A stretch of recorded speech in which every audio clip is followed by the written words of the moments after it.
अस्सलाम वालेकुम दोस्तों, आज हम बताने वाले हैं जो ये जामी कंपनी का HVAC सिस्टम है वो कैसे काम करता है। यानी इस सिस्टम के अंदर सबसे बड़ी बात जो हो जाती है ये कंप्रेसर का रोल रहता है। कंप्रेसर क्या करता है कि कंप्रेसर के अंदर कौन सा गैस है, इसका क्या क्या है। तो यहाँ पे देखेंगे सबसे पहले ये आता है एक टर्मिनल, टर्मिनल 1, टर्मिनल 2, टर्मिनल 3। यहाँ से टर्मिनल हो जाएगा यानी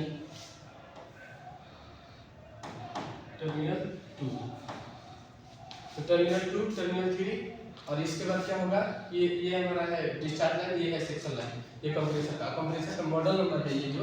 ये कंप्रेसर का मॉडल नंबर है ZR190KC और TF7550, यानी कि ये इसका मॉडल नंबर है। तो मॉडल नंबर क्या करेगा, सबसे पहले हम यहाँ पे देखेंगे ZR190। ये जो सिस्टम है यहाँ से इतना हमको उठाना है, यानी ZR190 ये बताता है कि यानी इसका HP कितना है, यानी कंप्रेसर का HP कितना है। तो कंप्रेसर का HP कभी भी 3 फेज में, यानी वोल्टेज जो है 380, तो 380 का कंप्रेसर का HP कितना हुआ, तो इसके लिए हम क्या करेंगे, यहाँ पे आ जाएगा हमारा यानी कि 15 HP का हमारा जो है कंप्रेसर के अंदर जो है ये कंप्रेसर के अंदर 15 HP का हमारा मोटर लगा हुआ है। तो ये हो गया हमारा HP। ये मॉडल नंबर ये बताता है कि कितने HP का हमारा जो है मोटर इसके अंदर लगा हुआ है। तो ये 15 HP का जो हमारा मोटर है और इसका ये TES जो है इसका मॉडल है और ये 550 जो है इसका नंबर है। उसके बाद वोल्टेज पे आएंगे तो 380 क्या है कि 3 फेज RYB जिसको बोलते हैं। तो ये 380 जो है यानी कि RYB, तो 380 से अगर कम होगा तो ये कंप्रेसर जो है नहीं चलेगा। अगर 380 से ज़्यादा होगा यानी कि 440 या फिर 410 तो ये कंप्रेसर चल जाएगा, लेकिन 380 से कम हुआ तो ये कंप्रेसर नहीं चलेगा। दूसरा क्या है LRA। LRA क्या होता है, LRA ये टर्न बताता है कि हमारा जो कंप्रेसर है कितने टन का है।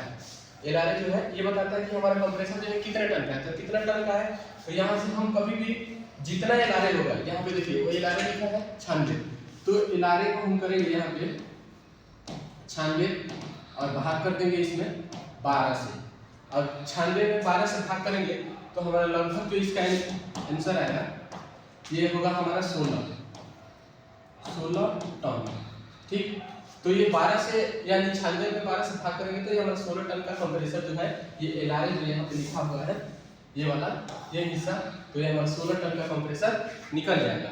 उसके बाद क्या होगा कि हमारा रेफ्रिजरेंट कौन सा है, तो रेफ्रिजरेंट मॉडल नंबर अगर सर्च कीजिएगा, अगर ज़्यादा विशेष जानकारी ना हो तो आप मॉडल नंबर भी सर्च कीजिएगा तो रेफ्रिजरेंट बता देगा 407 का। तो रेफ्रिजरेंट कितना है, इसको बोलते हैं रेफ्रिजरेंट 407। तो ये हो गया रेफ्रिजरेंट 407। और एजेट क्या होता है, हार्ट क्या होता है, हार्ट जो है फ्रीक्वेंसी यानी 1 मिनट के अंदर लाइट कट ऑफ कितना हो रहा है, यानी लाइट एक दिशा से जाता है दूसरे दिशा से वापस आता है, तो इसको बोलते हैं हाजर। यानी 1 मिनट में आता जाता लाइट को चालू रहेगा, तो इसको बोलते हैं हाजर। ऑयल है, यहाँ पे ऑयल कितना है, तो ऑयल है 3.37। तो ये जो है ऑयल है। इस कंप्रेसर के अंदर कितना ऑयल रहेगा, तो 3 यानी 3 लीटर 307 ग्राम इसमें जो ऑयल होगा कंप्रेसर के अंदर। और रेफ्रिजरेंट जो है 407 का इसका रनिंग प्रेशर होगा 70 से 75। तो इस तरीके से इसका सारा सिस्टम निकाला जाता है। एक कंप्रेसर को चालू करने से लगाने से पहले इतनी सारी सुविधा और ये मॉडल नंबर, सीरियल नंबर और इसका वोल्टेज और फ्रीक्वेंसी, ऑयल सारा कुछ चेक करने के बाद फिर इसमें काम किया जाता है। जैसे मान लो किसी कंप्रेसर के अंदर यहाँ पे होता है साइड ग्लास,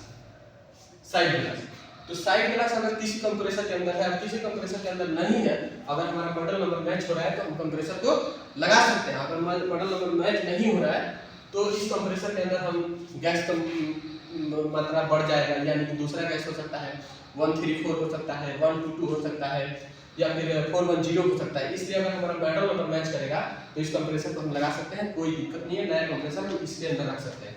उसके बाद यहाँ पे होता है, यहाँ पे देखिए FCU क्या होता है, FCU है फाइन कॉइल यूनिट।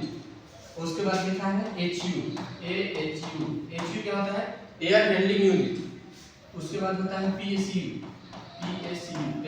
जो होता है ये होता है पैकेज यूनिट। और इसका हम PPM कैसे करते हैं, तीनों का हम पीपीएम कैसे करते हैं। तो पीपीएम करने के लिए हमको क्या करना पड़ेगा, यहाँ से पीपीएम के लिए हम ये लिखिए पीपीएम। पीपीएम क्या होता है, पीपीएम होता है perfect protective perfect maintenance. Ppm होता है प्रोटेक्टिव परफेक्ट मेंटेनेंस। इसको हम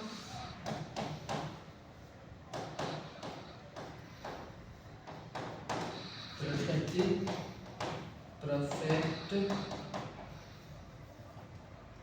मेंटेनेंस,